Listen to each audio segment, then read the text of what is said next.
Kita hidup di zaman yang memekak di telinga hanyalah suara-suara sumbang.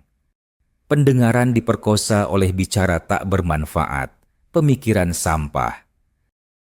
Semua orang mahu berpendapat, semua orang mahu didengari, semua orang mahu menang dalam perdebatan, meskipun mereka sendiri tidak pasti apa yang sedang mereka perjuangkan.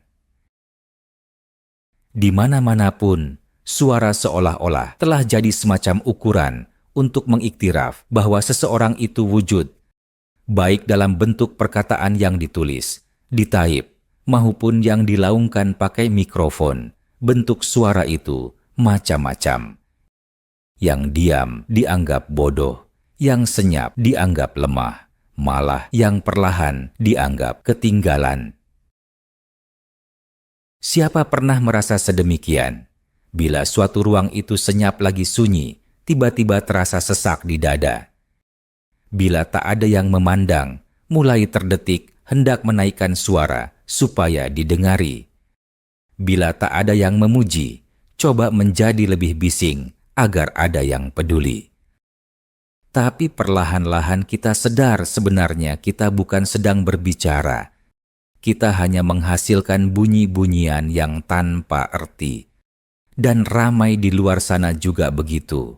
Mereka menguatkan suara, bukan karena punya isi, tapi karena dunia mengajar mereka bahwa siapa paling bising, dialah pemenang. Kita sekarang sedang khusyuk memuja volume, bukan arti sesuatu konteks itu. Kita tertarik pada headline, bukan isi yang dikandung. Kita lapar pada suara sumbang yang bijak berjenaka, bukan suara yang menyembuh ruhaniah. Kita beriman pada yang lantang, malah kosong isinya. Dan kita meminggirkan barang siapa perlahan suaranya, walau sabdanya itu benar. Karena di dunia hari ini, keheningan disamakan dengan kekalahan.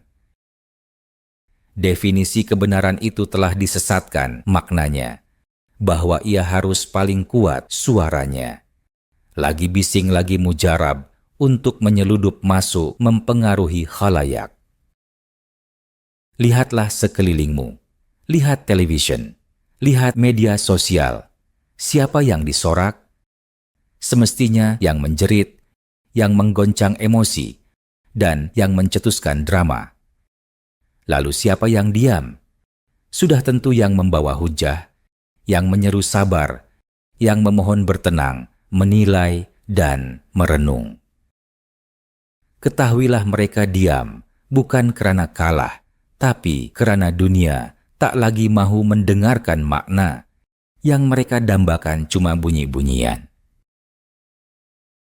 Aku coba menyisipkan makna dalam ruang yang bising, namun ia segera ditenggelamkan oleh sensasi. Satu ayat jujur tidak dapat menandingi 1000 kata kontroversi yang direka untuk melalaikan. Dan disitulah aku mulai memahami mengapa para bijaksana semakin diam. Bukan karena mereka menyerah, tapi karena mereka tahu dunia tidak sedang mencari kebenaran. Ia hanya sedang mahu merasakan sesuatu yang bersifat sementara. Dunia ini tidak lagi haus pada ilmu. Yang ia hauskan adalah perhatian. Tapi dengan tegas aku boikot untuk ditambat oleh dakwah tersebut. Aku enggan menjadi suara kosong yang bergaung semata-mata. Aku tidak mahu menjadi gema kepada kekeliruan. Aku mahu menjadi minoriti bermakna dalam luasnya samudra bunyi-bunyian, sekalipun tenggelam dan tak didengari, asalkan ia berupa kebenaran. Karena satu makna yang terlahir dari kejujuran lebih mulia dari 1000 suara sumbang yang lahir dari kerakusan yang menginginkan perhatian. Hari ini aku memilih untuk diam jika sedar diri ini tak berisi. Dan saat aku bersuara, aku mahu suara itu hadir dari tempat yang hulu, paling hulu, hinggakan digelar penghulu, segenap hulu sanubari.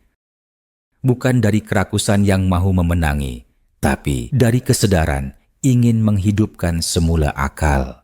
Kerana bukan semua yang bersuara itu benar, dan bukan semua yang diam itu kecundang. Yang bersuara dengan isi akan bertahan. Yang bersuara demi meraih perhatian pasti akan lenyap bersama angin sorakan. Dan kau, andai kata detik ini terasa sunyi karena memilih untuk tidak berbuat bising seperti mana kebanyakan, mengertilah bahwa barangkali kau sedang menjaga sesuatu yang paling sukar untuk dipertahankan pada zaman ini, yaitu makna. Semua dari kita pernah melakukannya, pernah berpura-pura dan coba menjadi watak dalam dunia orang lain. Menyesuaikan diri dengan jalan cerita atau plot yang bukan ditulis oleh tangan sendiri, hanya agar kita tak dipinggirkan dari panggung fana bernama masyarakat.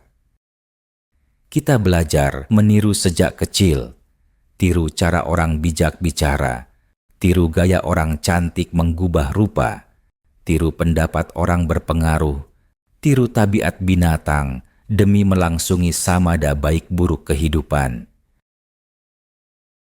Kita hidup dalam dunia di mana kita tak diasuh dengan formula bagaimana caranya menjadi diri, tetapi kita dididik supaya bisa diterima orang.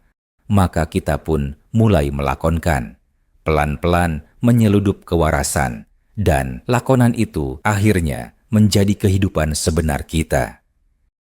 Kita terlalu mendalami watak sebagai orang lain, sampaikan terlupa bagaimana rasanya menjadi sendiri. Kita ikut tertawa bila yang lain ketawa, meski hati tak mengerti. Mengangguk walau tanpa setuju, atau memuji meski sendiri merasa geli. Dan yang lebih mengerikan, kita mulai beriman pada persona itu. Setelah puas iblis, syaitan, jin, dan bunian dikambing hitamkan demi menutup kesalahan, akhirnya Tuhan dituduh sebagai punca. Karena manusia ramainya gemar menjadi watak sampingan dalam kehidupan sendiri. Semua ini takdir Tuhan, seolah-olah kita tak punya peran. Menyalahkan segenap pelosok asal jangan diri sendiri. Dunia kini sedang menciptakan pentas khas buat orang-orang krisis identity. Media sosial, perbualan di meja kopi, seminar motivasi, lagi ruangan komentar. Setiap tempat itu menuntut satu versi diri yang perlu kita siap siagakan. Diri yang untuk dipuja, diri yang mau diterima, malah diri yang bakal dijual. Kita sorok diri sebenar, biar jauh terperosok di belakang tabir, karena merasakan diri yang semacam itu tidak layak untuk dipertontonkan. Tetapi apa gunanya hidup sebagai bintang dalam lakonan, jika kita akhirnya mati sebagai orang asing terhadap diri sendiri? Apa makna kejayaan jika seluruh perjalanan itu dibina atas watak rekaan? Apa makna cinta jika ia diberikan kepada karakter palsu yang kita cipta, bukan pada hati yang sebenar? Aku pun duduk bersendirian dalam gelap kamar yang sunyi, tanpa kamera dan tanpa tontonan. Tak semena suara kecil dari kedalaman berbisik. Kau lelah bukan sebab dunia ini terasa berat, tapi karena kau terlalu lama menahan diri yang sebenar lemas dari bernafas.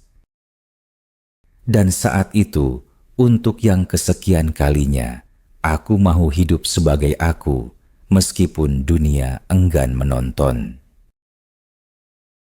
Lebih baik dilupakan sebagai diri sendiri, daripada dikenang sebagai watak palsu. Lebih molek miskin pada mata dunia, daripada kaya dengan kepalsuan yang membunuh setiap inci jiwamu. Siapakan tahu, menjadi diri sendiri itu rupa-rupanya pertempuran yang paling sunyi, bahkan kemenangan yang paling tak diraikan. Buat kau yang sedang mendengar, jika masih juga mabuk dan berpura-pura pada waktu ini, aku enggan menghakimi. Aku juga faham, karena kita semua pernah berada di posisi sedemikian, Namun aku berhasrat ingin mengajakmu. Lepaskan karakter lakonan itu. Biar detik ini ia ditamatkan sebagai episode terakhir dari sebuah sinetron kelas rendah. Tutup tirai dan tanggalkan watak demi semula kembali ke satu-satunya naskah yang layak kau hidupkan jalan ceritanya, yakni dirimu sendiri. Karena dunia bisa saja meragut segalanya.